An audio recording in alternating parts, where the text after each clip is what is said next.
Vamos aqui dar sequência, vamos fazer uma outra coisa prudente aqui, né, de se fazer, que é muito interessante. Vamos supor que eu tivesse um arquivo CSS aqui e quisesse linkar, né, ligar aí esse arquivo com alguns outros arquivos que eu tenho dentro do meu projeto. Para isso é importante você criar um define. Vou até copiar esse aqui, que é uma outra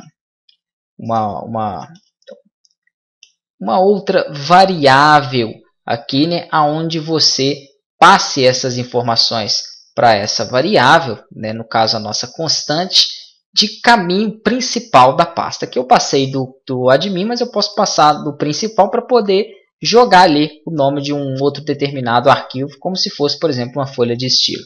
Vamos fazer na prática, fica mais fácil para vocês entenderem. Então, vou pegar aqui a mesma coisa, ó, pone, netpone aí, URL, perfeito. Esse vai ser o nome, então, da minha constante. Ela vai disparar uma função que eu vou chamar de plugin URL, ok? Aonde, além do caminho, que é o file que eu já ensinei para vocês, ele vai aceitar antes aqui um outro parâmetro, tá joia? Que vai ser o nome do arquivo. Então, se eu tiver aqui e quiser ligar um arquivo CSS, um arquivo de JavaScript, eu vou colocar ele dentro desse parâmetro da minha função plugin URL.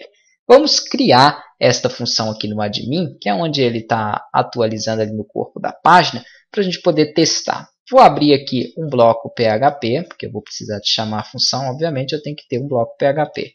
Início e fechamento. No início aqui, eu vou dar um eco para que ele exiba para mim justamente a minha função plugin URL, perfeito. E aqui eu vou chamar então essa minha admin, vou até colocar isso no plural, plugins. Ok, fica mais aqui exato, né? Admin, né, vamos supor, .css. Estou passando essa informação como se fosse uma folha de estilo criada para ele. Não existe essa página, eu sei disso, mas eu estou concatenando com a minha variável este nome ali. Então, vírgula, e aqui eu tenho lá o meu outro parâmetro, que é justamente o file, que é o caminho aí. Perfeito. Então, eu falei que ele vai receber o caminho, mais essa instrução admin.css. Vamos aqui atualizar ele, Ctrl S para salvar, Ctrl S aqui também para salvar. Vou jogar esta pasta para cá. E vamos verificar aqui, deixa eu voltar, vamos lá, dentro aqui da nossa pasta configurações, bem-vindos, eu estava mexendo em outra coisa aqui, acabei saindo dela. Então, perfeito. O que aconteceu? Ele mostrou todo o caminho, como vocês podem ver, ó, e concatenou com admin.css, que foi justamente o parâmetro que eu passei aqui para a função. Então, com esta função, eu posso definir, né, para o caminho onde está o meu projeto, qualquer outro arquivo aqui. Então, isso vai ser muito útil depois para a gente. Se eu tiver uma folha de estilo, se eu tiver um arquivo jQuery, JavaScript, tudo eu posso definir ali.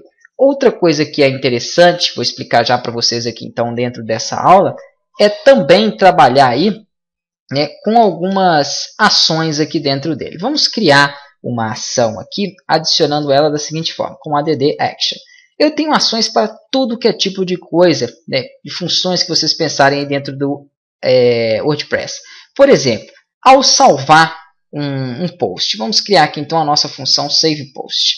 Eu quero que após salvado um post, ele me retorne uma mensagem. Então, save post, e ele vai executar uma função que eu vou chamar de PayOnSavePost, que vai me retornar simplesmente uma mensagem. É só o que essa função vai fazer. Então, vamos aqui criar ela abaixo.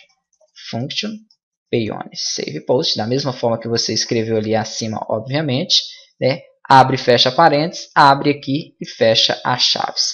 Dentro aqui da sintaxe desta função, está escrito errado, por isso que ele não reconheceu, é function.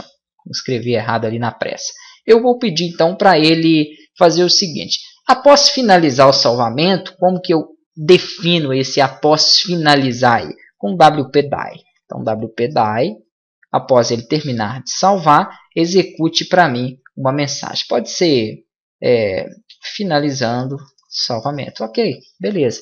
Ele vai então retornar para mim esta mensagem aqui, finalizando salvamento.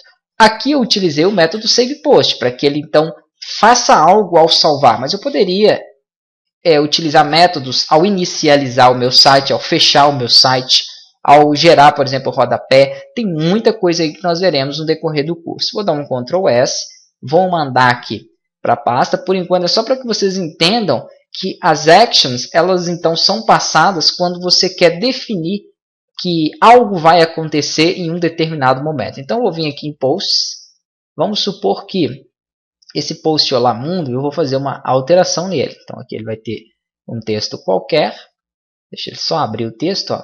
Vou colocar aqui, ó. Eu tinha até colocado teste de salvamento de post, né? Vou colocar aqui, ó, salvando o post, ok. E vou atualizar. Quando ele atualizar, ele tem que retornar para mim após salvar a mensagem que eu digitei, finalizando o salvamento. Então foi basicamente aí, né, o que aconteceu. Foi o que a minha função save post, através aí da action de save post, ela retornou ali para mim.